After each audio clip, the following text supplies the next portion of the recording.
구원의 근거와 종말론적 삶이라는 주제로 오늘 베드로서 강의 네 번째 시간을 살펴보도록 하겠습니다.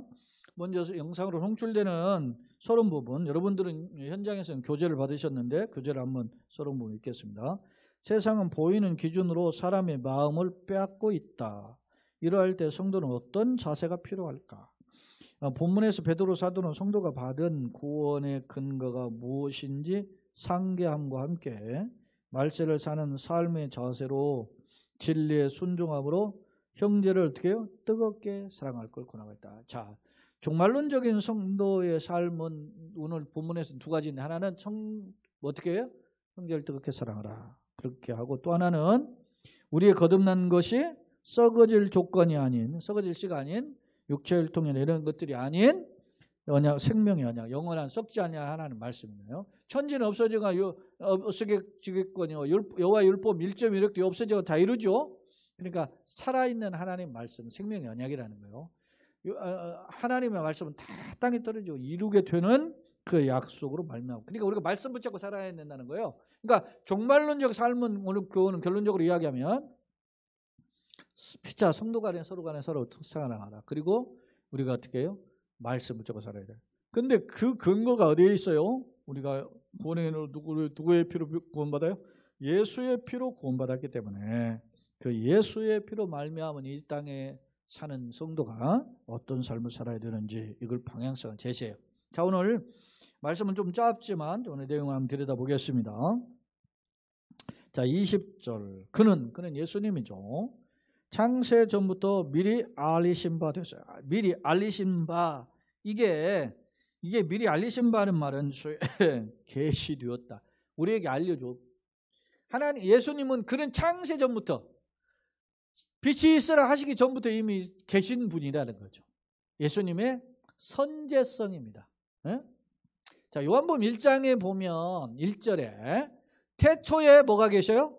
말씀이 계시네. 이 말씀이 하나님과 함께 계신 이 말씀 뭐라고 했어요? 하나님이시다. 그러니까 태초에 뭐가 있어요? 태초 천지가 창조되기 전에 뭐가 계셨어요? 말씀이 계셨어요. 근데 그 말씀을 우리가 들여다보니까 누구라고? 하나님이시다. 근데 말씀이 근데 좀 더 나아가지고 말씀이 육신되어 우리 가운데 거하시면 우리가 그 영광을 보니 하나님의 독생자 영광이요 은혜와 진리가 충만하더라. 이게 요한복음 1장에 나오는 말씀이에요. 자, 그런데 그는 자, 요한이 이야기하는 거하고 자, 베드로가 하는 이야기하고 똑같잖아요. 베드로 1장 20절. 그는 예수님이죠. 왜냐하면 19절에 오직 커먹고 점없는 어린 양 같은 그 보배로 우리가 구원받았다고 했거든요. 그러니까 그 보배로운 피가 누구냐? 그는 창조 전부터 미리 어떻게 해요? 알리셨 계신 분이야. 그러나 그 분인데 이 말세에 너희를 위하여 나타내셨다. 자, 말세를 어떻게 구별하죠? 말세의 시작과 말세의 마지막이 있죠. 말세 지초, 말세 지말 그러죠. 말세를 어떻게 우리가 분류하냐면 말세는 메시아의 초림과 재림을 말세라고 하는 거예요. 메시아의 초림 때부터 재림의 그 텀을 말세라고 하는 거예요. 그러니까 예수님이 2000년 전에 이 땅에 오셨을 때 말세 지초, 그리고 지금 예수님이 이제 재림이 언제 오실지 모르지만 말세의 마지막에 지금 가까웠죠. 베드로 사도가 뒤에 이야기해요. 이게 뒤에 보면은 만물의 마지막에 가까웠으니 그러면 너희는 정신 차리고 깨어 근신하며 기도하라 그랬죠. 그렇게 이야기해줘. 보면 자 4장 7절에 보면 그렇죠. 만물의 마지막에 가까웠으니 그러면 너희는 정신을 차리고 근신하라. 그러니까 말세 지말이 가까웠다. 이런 그런 뉘앙스가 있는 거예요. 주님이 언제 오실지 모른다는 거죠. 뉘앙스가. 자, 다시 1장으로 돌아와서 그는 누구냐? 창조 전부터 선지에 계신 하나님이시지만은 말세 메시아의 초림과 재림이 말세라 해서 말세 때 너희를 위하여 나타나셨다. 그 하나님이 우리로 이렇게 드러났어요. 어떻게 나타나셔? 인간의 몸을 입고 오셨죠. 그게 성육신 아닙니까? 인카네이션, 성육신 하셨다 그랬어요. 자, 그러면서 너희는 그를 예수님이죠. 예수님을 죽은 자 가운데 살리시고, 예수님을 죽은 자 가운데 살리신 분이 누구죠? 성부 아버지 하나님이죠. 성부 하나님이 성부 살리시고 영광을 주신 그리고 예수님을 보좌 우편에 앉게 하셨죠. 영광을 주신 분이 누구예요? 성부 하나님이에요. 성부 하나님을 영광을 주신 하나님을 누구로 말미암아? 예수로 말미암아, 예수 그리스도로 말미암아 믿는다. 하나님을 알 때 누구를 통해서 바라보는 거 나가요? 휘장을 지나도 어디로 나가요? 지성소 들어가죠. 지성소에 누가 계시죠? 하나님 계시죠. 근데 어떻게 휘장을 우리가 예전에는 막혀서 못 들어갔어요. 근데 우리는 휘장을 찢어놓고 이제 들어가요. 어떻게 찢어졌죠? 휘장이? 예수님 십자가 죽으실 때 그 휘장이 찢어졌잖아요.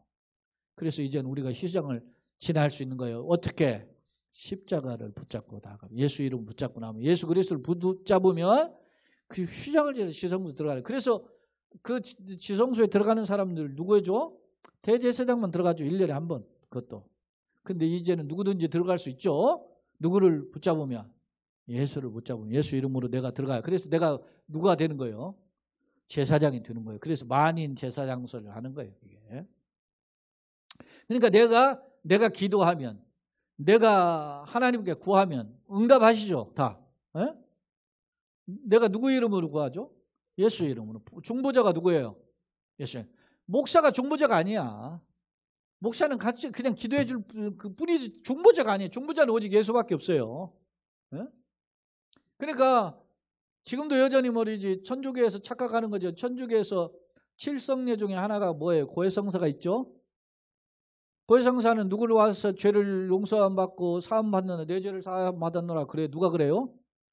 신부가 사제가 하는 거 아니에요. 지가 중보자인 것처럼 하는 거지. 그거는 교만한 짓이야. 우리 죄를 사할 수 있는 거는 예수님밖에 없어요. 예수 이름밖에. 그래서 우리가 아무 공로 없지만 그러는 거야. 여러분 우리가 늘 했잖아요. 하늘 가는 밝은 길이 내 앞에 있으니 그 찬양 하늘 가는 밝은 길 그 찬양인데 제가 늘 그 이야기하잖아요. 나는 부족하여도 영접하실 터이니 나는 아무 공 없어요. 예수 이름 붙잡고 가면 주님 오케이. 예수 그리스도를 우리가 얼마나 가깝게 보시느냐 그건 최고의 축복이라는 거예요. 성도의 능력은 예수를 얼마나 가깝게 하느냐. 이게 그래서 예전에도 보면 그 유명한 화란 네덜란드의 신학자가 유명한 칼빈주의 개혁 신학자가 있어요. 그 사람은 소위 아브라함 카이프라고 그러는데 그 아브라함 카이프가 쓴 책이 하나님을 가까이라는 책이에요. 근데 그 책을 어디서 이 사람이 힌트를 얻었냐면 시편 73편이에요. 시편 73편 28절에 보면 하나님을 가까이 하면 네게 복이라 그랬어요. 네? 시편입니다. 여러분 이걸 어떻게 알아? 몰라. 왜? 시편 73편을 보면 어떻게 어떤 일이냐면 내가 참으로 황망했다 이거. 왜? 악인은 죽을 때는 어떻게 해요? 고통당하는 것도 없어요. 악인은 말에 잘못하고 잘 먹고 잘 살아. 죽을 때도 고통당하는 없어. 그래가지고 내가 너무 마음이 낙심했다. 그랬다. 내가 15절 정도에 보면 내가 성전에 들어갈 때 비로소 깨닫게 돼요. 악인의 결말아. 악인이 그 말로가 있구나. 그러니까 깨닫는 거예요. 아무리 잘나가고 화려하고 아무리 박수를 받아도 하나님 없으면 그건 다 안고 없는 찐빵이야. 하나님이 있어야 되는구나. 그래서 이 사람이 자기는 막 세상을 보면서 실망하고 낙심하죠. 그렇잖아요. 제가 예전에 저 평창동 저 북악터널 밑에 그 평창동이 쫙 펼쳐지죠. 평창동에 막 그 집들이 귀하면 빛가번쩍한 집들이 막 쫙 있어요. 그런데 예전에 영화배우 김지미 씨가 살았다는 그 평창동 집이 있는데 제가 동산교회 부목했을 때 거기에 교인이 그 집을 살았어요. 근데 그 집에서 딱 보면 서울시내 전경이 쫙 보이면서 그 안에 평창동에 그 넓은 집에 마당도 있고 정원이 있고 참 멋있어요. 근데 제가 그거 갔는데 부인은 집사님인데 남편이 어떤 소위 가방 공장 소위 사장인데 교회를 안 다녀요. 안 다니는데 타이밍이 딱 왔어요. 언제 왔냐? 위암으로 걸려가지고서나 이제 아주 죽을 고비가 됐어요. 그래서 강남 성심병원이죠. 저 카톨릭 고속터미널 앞에 있는 성모병원에서 수술을 했어요. 수술을 하고 제가 몇 번 신방을 하고 제가 담당 교구 목사에서 그렇게 했는데 그래도 뭐 좀 아프고 힘들 때는 하나님 위해서 하나님 이름으로 기도만 했지만은 뭐 예수 믿으라 이런 말을 참 하기가 어려운 거예요. 막 고통 당하는 사람한테. 그래서 이제 퇴원을 해가지고 갔는데 이 사람이 이제 좀 살아났어요. 응? 처음에는 내가 병원에 있을 때는 기도해주고 했는데 그럼 아무 말 안 하고 하는데 이제 살아나니까 저한테 이제 질문하는 거 푹 찔러서 질문하더라고요. 지금도 잊혀지질 않아요. 지금도.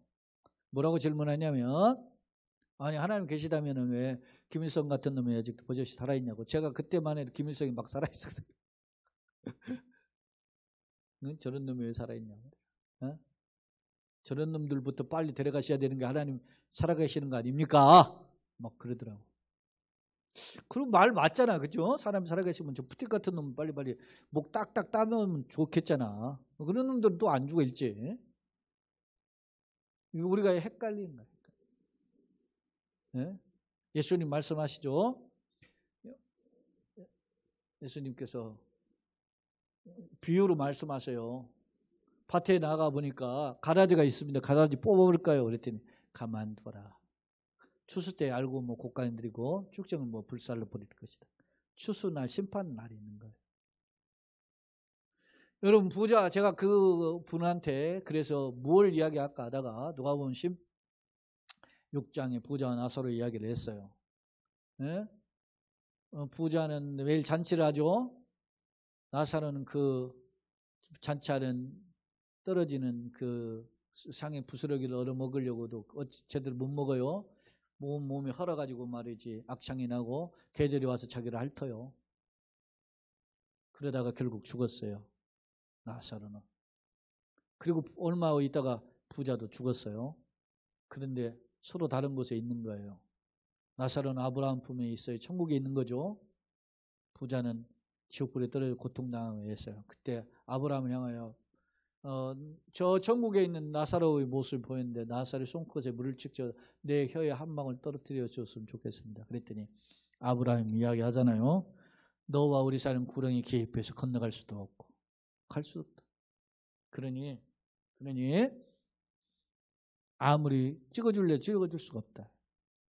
그러니까 이 부자가 뭐라고 그래요? 그러면 나사를 빨리 살려서 내려보내셔서 내 세상에 내 형제들 다섯이 있는데 그들 여기 오지 않도록 해달라고. 그러니까 아브라함이 뭐라고 합니까? 죽은 자가 살아나서 가서 이야기할지라도 그들은 듣지 않을 거다. 세상에는 복음을 전하는 사람이 있다. 선지자들이 있는데 그들의 말을 듣지 않으면 죽은 자가 살아나면 안 된다. 마찬가지예요. 오늘 이 땅에서 말이죠. 우리가 전하는 이 복음의 말씀 귀를 기울이지 않으면 아무리 기적이 일어나도 안 돼. 그때 잠깐뿐이에요. 자, 오늘 본문에 보세요. 다시 21절에 와서 너희는 그를 죽은 자 가운데 살리시고 영광에 주신 하나님을 그리스도 말씀을 믿는 자니 너희 믿음과 소망이 어디에 있어요? 하나님께. 내가 믿고 의지하는 게 어디에 있어야 돼? 하나님께 있어야 된다라는 거예요. 자, 그러면 이제 우리가 어떻게 했냐? 너희가 진리는 예수 그리스도의 복음을 진리라고 하죠. 예수님 말씀하셨어요. 내가 길이요 진리요 생명 나로 말미암자 아버지께 올 자가 없자. 내가 길이요 진리요 생명. 진리를 알지 진리가 너희를 자유케 하리라. 그랬죠? 요한복음에 지금 14장 6절에서 말씀하니까 요한복음 8장 31절에서 말씀한 거예요. 제가. 거기에 보면 그렇게 진리는 누구냐면 예수죠. 실제적으로 이 헬라어로 알레테이아라고 하는 이 진리라는 말은 여러분이 바울 사도가 이야기하는 고린도서 1장에서 보면 십자가의 도, 진리 도자죠. 진리. 십자가의 진리가 멸망하지 않은 미련한 가지고 구원 얻는 우리에게는 하나님의 능력이 됨을 그랬어요. 십자가의 도가. 진리가 뭐냐? 십자가예요. 십자가. 그러니까 진리를 십자가와 부활의 복음에 순종함으로써 너의 영혼을 어떻게 해요? 깨끗하게. 이 세상을 살지만은 우리가 항상 어떻게 해요? 세상 기준에서 살아가는 게 아니라 십자가의 복음에 승리하는 걸음이 되어야 된다. 라는 것을 이야기하고 있어요. 그렇게 해서 우리 영혼을 깨끗하게 거룩하게 한다는 거죠. 항상 세상에 오염되지 않고. 왜냐? 당시를 비롯해서 보면 각종 그 소위 말하면 세상의 어떤 철학들이 어떤 우상 숭배의 어떤 그런 사상들이 믿는 사람들 마음을 미혹했죠.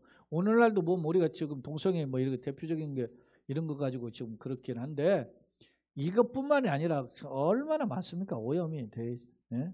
정신적으로 그런 시대죠. 자, 영으로 깨끗이 하여 거짓이 없이. 진리의 반대 거짓이죠. 그런데 거짓이 없으니까 진리를 계속 반복한 거예요. 형제를 어떻게 해요? 사랑하기에 이르렀으니. 형제를 사랑하되 어떻게 사랑해요? 마음으로 뜨겁게 서로 사랑하라. 마음으로 뜨겁게. 그러니까 최선을 다해서 사랑하라 그런 말입니다. 그러니까 어찌되면 형제 사랑의 마음은 그냥 찔끔 흉내내는 게 아니다 하는 점을 보여줘요. 예. 뭐 예전에 그런 말이 있잖아요. 제비도 말이지 콩깍지 반절 있으면 한쪽 반절 나눠 먹는다 그래요. 예? 나눠 먹는 그 맛이 그게 사랑과 섬김이죠. 예전에 제가 양지 기숙사에서 그 신학대학원 1학년, 2학년은 양지에서 있고 3학년은 이제 사당동 이제 기숙사에 와서 거기서 이제 공부를 하는데 입장에서 볼 때 보면 지방에서 생활하는 사람들은 양지 기숙사에서 그냥 이 생활하는 게 좋아요. 근데 서울에서나 이렇게 경기도 수도권에서 생활하는 사람들은 양지까지 통학하고 불편하죠. 교통편이 불편하고. 근데 우리 이제 주로 서울 경기에서 사역을 하는 이제 저 같은 경우는 그렇게 또 사역을 했으니까 지방에 내려간 한 1년 했고 또 2년은 또 이렇게 했는데 사당동에 이제 거기서 생활하니까 얹혀서 사는데 문제는 양지도 기숙사가 다 모두 다 입사를 못 해요. 지금은 뭐 시설이 많이 좋아졌지. 벌써 30년이 넘었잖아요, 지금. 1990년도에 다녔어요, 제가. 30년 전에 기숙사가 없으니까 기숙사가 철sem상으로 2층으로 되어 있는데 한 방에 그 철sem상에 2층 70대 두 개가 있어요. 그거를 이렇게 막 책상도 막 한 곳으로 모으고 침대도 모아요. 모으면 따닥따닥 붙이면 그 자리가 1인 좌석이 2명, 3명이 잘 수 있도록 이렇게 돼요. 그러니까 소위 말하면 흔히 말하는 빈대. 더부살이 하는 사람을 같이 재울 수가 있어요. 그게 우리의 그냥 너무나 일상이야. 기숙사를 잡은 사람들의 입장에서는 지방에 사는 사람 먼저 우선권이 있으면 잡죠. 근데 수도권에 있지만은 순위에 밀려가지고 있는 사람들은 힘들죠. 그러니까 그렇게 해서 못 들어온 사람들이나 아니면 돈이 없어도 정말 기숙사비 못 내서 못 들어온 사람이 있어요. 식권이 없어가지고 밥을 못 먹었으니까 400원, 500원짜리 식권이 없어서. 그러니까 그렇게 하다 보니까 밥도 굶는 사람도 많고 그래요. 그러다 보면 저녁에 식당에 가서 밥도 먹지만 못 먹는 사람이 있을 거 아닙니까? 그러면은 식당에서 밥을 타가지고 와요. 와가지고 같이 이제 기숙사에서 원래 그렇게 못 하게 되는데 그냥 하도 형편이 그러니까 그냥 눈 감고 봐주는 거죠. 그렇게 하면 거기서 하는데 어떻게 하느냐? 더부살이 하는 사람이 한 방에 있다 보니까 7, 8명이 한 방에서 생활을 해요. 적게는 6명. 생활을 하다 보니까 2, 3명이 더부살이를 한 거죠. 최소한. 근데 그 라면을 가지고 이렇게 하는데 제 1년 선배인 이창수 목사님이라고 하는 분이 기도를 하게 됐어요. 라면을 끓였어요. 그 밥을 타오고 같이. 그 6명, 7명인가 모였는데 라면을 3개를 끓인 거야. 밥을 타오고. 그러니까 하나님, 기도하는데 이런 내용을 기도해요. 하나님, 우리가 이 라면을 먹게 돼서 참 감사합니다. 라면 못 먹는 사람도 있는데 라면 그리고 라면 설령 라면 먹을 때 싸우지 않고 사이좋게 먹게 하여 주옵소서. 그래 다 그 기도하는 중에 다 웃었어요. 왜냐 우리의 모습이 현실이 그랬거든. 왜냐 한 숟갈이라도 더 먹고 싶어서.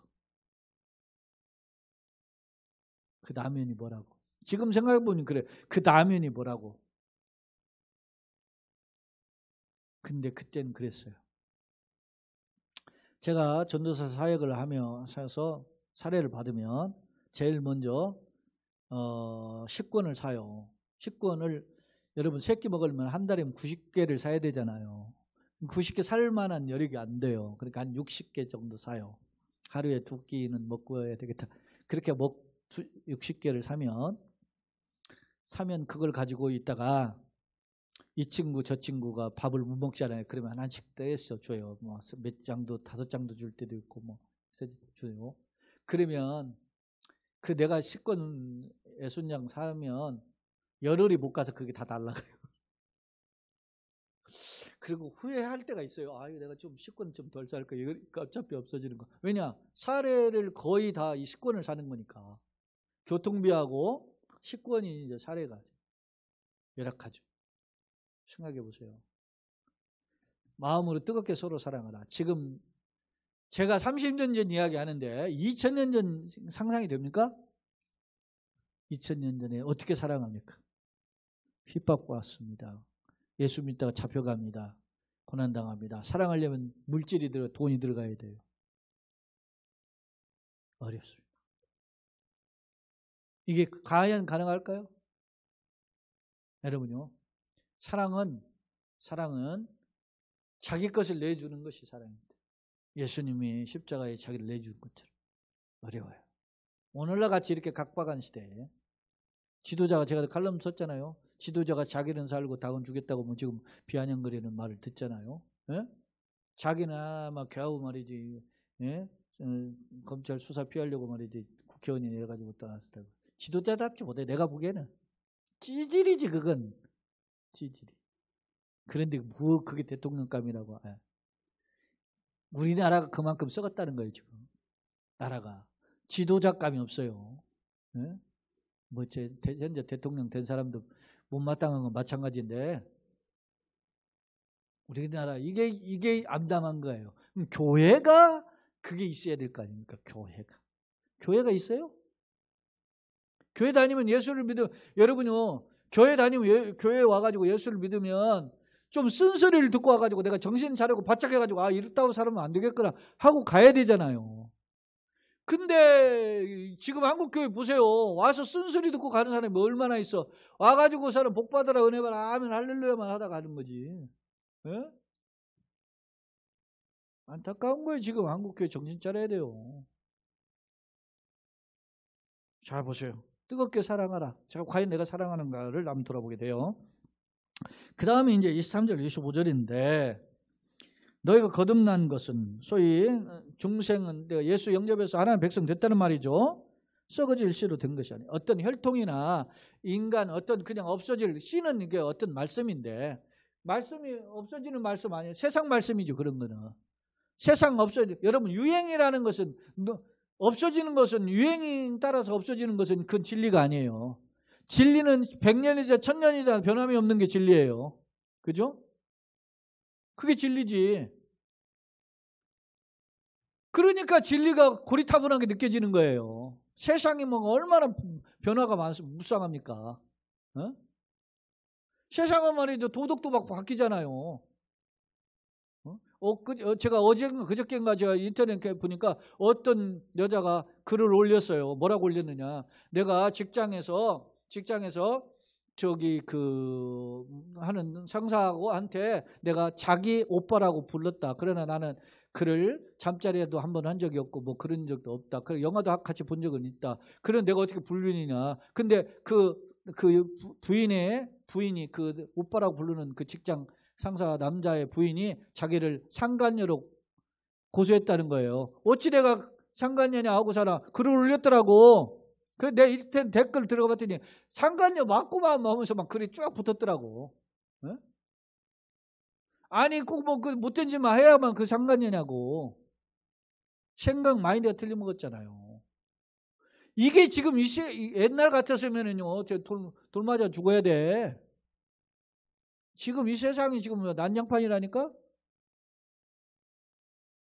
근데 뭐 목사님 뭐 어디 고리타분한 이야기 하세요. 이제 이럴 때가 왔다니까. 그거 뭐 그런 빠진 이야기예요. 제가 이야기하죠. 유튜브에 보면은 거기에 막 굉장히 카운셀링을 많이 하는 그 상담하는 여성 정신학 박사가 있어요. 텔레비전 나오는 분 아니더라고. 근데 그분이 있는데 물어보더라고. 인터뷰를 하는데 가장 많이 상담을 오는 사람 불륜의 케이스가 어디냐 하니까 오피스 허즈먼드 오피스 와이프래요. 직장 남편 아내가 80%.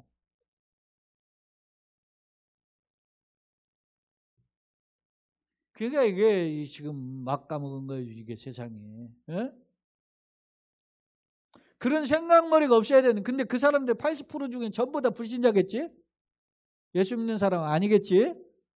이건 우리의 기대에 불과해요. 여러분요, 썩어질 씨로 구원받은 게 아니고 우리가 영원한 변함없는 진리로 구원받았다. 항상 있고 항상 살아있고 항상 있는 하나님의 말씀으로 되었다는 거야. 그러니까 그 말씀에 목숨을 걸어야 돼. 할렐루야. 개혁주의가 뭡니까? 말씀으로 돌아가는 거고 솔라 스크립투라 오직 성경이에요. 의식과 이런 것이 아니라 오직 우리는 성경이 천지는 없어도 말씀이에요. 그래서 우리가 성경관이 바로 돼. 그래서 개혁주의에서 첫 번째 신학이 뭐냐면 조직신학이죠. 교회신학이라고 하는 소위 도구마라고 하는 교회신학의 첫 번째가 뭐냐면 성경은 하나님의 말씀인가를 공부하는 거예요. 그리고 우리는 어떻게 성경은 하나님의 말씀이다. 성경 하나님 어떤 말씀? 완전 축자 영감설 글자 한자까지 영감이 되어 있는 말씀입니다. 그 말씀이 어떻게 영감이 돼? 그럼 받아 적었냐? 아니다. 기계적 영감설 리주 그런 것. 그러면 네가 쓰는 바울이나 베드로 이런 사람들에게 하나님처럼 해가지고 기록했느냐? 동력적 영감설 아니에요. 그것도. 그럼 어떻게 하겠느냐? 그 사람의 환경과 형편 그 재능을 이용해서 기록하게 하시되 오류가 없게 하셨다. 이게 유기적 영감설이에요. 우리 두 가지 기억하셔야 돼요. 글자 한자에까지 영감이 되었다. 완전 축자 영감설, 유기적 영감설. 이런 성경, 그래서 성경 66권이 그렇게 됐다고 부른 거예요. 이런 성경관이 없어요. 천주교에는. 다른 데 없어요. 제철의 안식교, 몰몬교 이런 것들 없어. 이런 게. 그래서 우리가 성경관이 바로 되어 있어야 돼요. 자, 항상 있고 살아있는 말씀으로 우리가 구원받았다는 거예요. 그러니까 말씀이 내게 들어오니까 말씀이 나를 변화시킨 줄 믿습니다. 히브리서 4장 12절에 하나님 말씀 살았고 능력이 자유였던 날성건보다 예레의 혼과 영과 과정을 골수를 찔러 쪼개기까지 한다 그랬어요. 우리의 모든 만물에 주님의 상관하시는 벌금을 다 드러난다 그랬어요. 말씀이 그런 역사가 있는 거예요. 말씀이. 자, 그 다음에 그러므로 이건 24절과 25절은 각각 성경의 인용이에요. 이사야 40장을 인용한 건데, 자, 그럼 봅시다. 모든 육체는 풀과 같고 그의 모든 영은 풀의 꽃과 같다 그렇죠. 모든 육체는 무엇과 같아요? 풀. 그리고 인생 화려할 때가 있을 거 아닙니까? 그게 풀에서 잠깐 피는 꽃과 같아요. 근데 꽃은 떨어지되 주의 말씀은 세져야 돼요. 여러분 옛말에 뭐가 있어? 화무 11호이냐. 꽃은 이게 요즘 서양만들은 한 2달도 가고 그러니까 그런데 화무 11호이라는 걸 무색해졌는데 잘해봐야 열흘이야. 이거 어제 난 바꿨거든요. 근데 이게 이제 보세요. 여름 대부분 금방 죽죠. 지금 벌써 다 여름 봉우리가 있으니까 좀 감사한 건데 이게 확 필 것들은 곧 떨어지는 거죠. 네? 여러분요. 아무리 인간이 화려해도 인간의 모습이 풀과 같고 그 인간이 화려한 모습은 풀의 꽃과 같이. 그런데 풀은 마르고 꽃은 시들어지죠. 특히 이스라엘의 입장에서 풀은 마르고 꽃은 시들어지는 건 너무나 당연히 확실해. 왜? 거기는 건기 우기가 보이죠. 건기 때 그냥 햇빛이 쬐면 그냥 다 말라 비떨어진단 말이야. 떨어지되 오직 주의 말씀 뭐요? 세세토록 있도다 했으니 너희의 전한 복음이 곧 이 말씀이다. 생명의 말씀이다. 예? 그러니까 우리가 말씀을 가까이 해야 돼. 말씀이 어떤 것인지를 알아야 돼요. 말씀이 무지하면은 말씀은 여러분요. 예수님도 비유하잖아요. 4가지 밭이 있잖아요. 내가 씨를 뿌렸는데 어떻게 씨는 말씀이잖아요. 말씀은 길가에 떨어지고 돌짝밭에 가시밭에 떨어지는데 옥토에 떨어진 자만이 30배, 60배, 100배 치르면 돼요. 말씀은 똑같은 말씀인데 받는 밭이 얼마나 중요한지 중요해. 네? 그러니까 우리가 말씀을 사모해야 돼. 말씀. 응? 여러분, 제 예전에도 제가 그런 게 했는데 에스라 성경에 보면 에스라가 율법책을 펴니까 이스라엘 백성들이 에스라가 포로에서 교환한 소위 율법 학자, 성경은 학자죠. 학자금 제사장 에스라인데 펴니까 백성들이 다 일어나요. 새벽에 되는 6시에 일어난 거예요. 일어나가지고 중간에 예를 들어서 100부장, 50부장 이런 사람들이 중간중간 해가지고 저기에서 설교를 하면 받고 전달해줘. 뭐라고? 예? 그렇게 하는데 새벽부터 정오까지 6시간인 거예요. 6시, 아침 6시부터 오후 점심때까지 6시간을 말씀을 율법책을 낭독하는데 그걸 전달해 주는데 백성들이 다 서서 예배를. 오늘 우리가 앉았다 일어났다 했잖아요. 다 서서 말씀을 경유하는 거지 않아요. 말씀 앞에.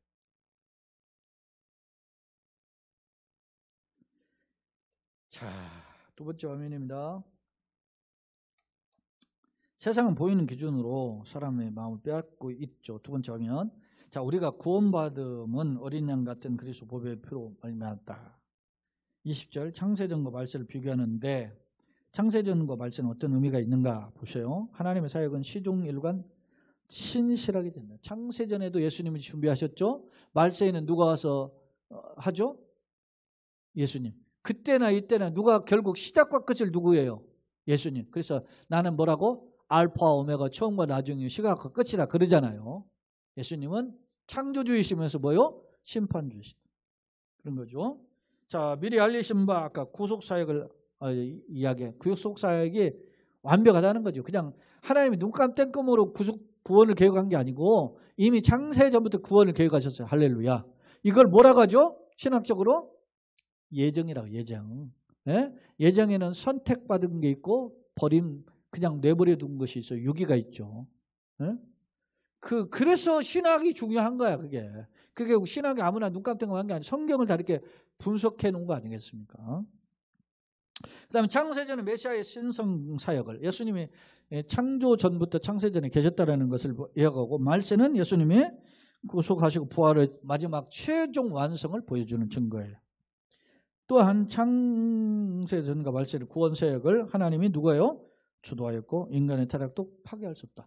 아무리 인간이 용서한다고 구원받는 게 아니고 아무리 인간이 저항한다고 해도 그 하나님 그걸 거부할 수 없는 거예요. 예? 소위 뭐라고 해요? 인간이 거부할 수 없는 하나님의 은총이라고 그래서 칼빈주의 5대 교류에 뭐라 그랬어요? 뭐가 있죠? 불가항력적 은총이라고 그랬어요. 불가항력적. 예? 항력, 불이 불가항력적 은총 정확하게 이야기하면 불은 아니면 안 된다. 가항력. 저항할 수 있다는 힘이 가항력이에요. 근데 저항할 수 없는 은총이네. 불가죠. 불가. 항력적 은총. 그래서 그래서 일방적으로 베푸시는 은총이에요. 예. 그러니까 하나님이 우리를 내가 잘나서 믿은 게 아니라 거부할 수 없는 은총으로 구원해 주셨어요. 대표적인 게 누구죠? 케이스가 사도 바울이잖아요. 난 사도 바울이처럼 나도 구원받았다 생각하는 거예요. 할렐루야. 그게 여러분입니다. 그러니까 바울은 예정론을 이야기하는 것을 그냥 처음 믿는 신자들한테 이야기 안 해요. 오랜 시간 닳고 다른 예정론을 어디서 에베소서 이야기하잖아요. 에베소라는 교회는 3년 동안 바울이 밤낮으로 가르친 교회들이에요. 그러니까 너희들은 하나님 택하신 분들 창세전에 누가 안에 그리스도 예수 안에서 누가 안에 성령으로 말미암아 택하신 분들이었다.